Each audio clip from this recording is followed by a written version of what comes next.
notre correspondante à Bruxelles, Kataïn Dandabourou. Kataïn, quelles sont les dernières informations dont vous disposez sur cette double explosion?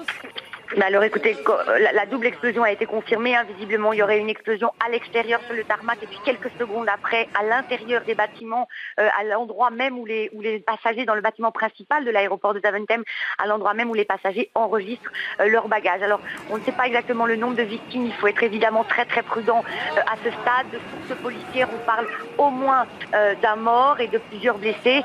D'autres confrères des médias néerlandophones parlent de 11 morts et de 25 blessés. Donc tout cela reste évidemment à confirmer. Alors on a entendu de la part des autorités qu'un conseil de sécurité se tiendrait ce matin. Qu'est-ce que c'est un conseil de sécurité?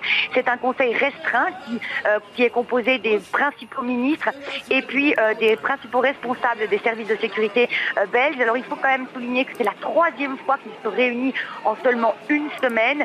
Donc le fait qu'il soit organisé laisse comprendre que les autorités envisagent évidemment très sérieusement la piste d'un attentat terroriste qui viendrait couronner ou qui viendrait peut-être en représailles d'une semaine intense de traque des réseaux terroristes liés aux attentats de Paris.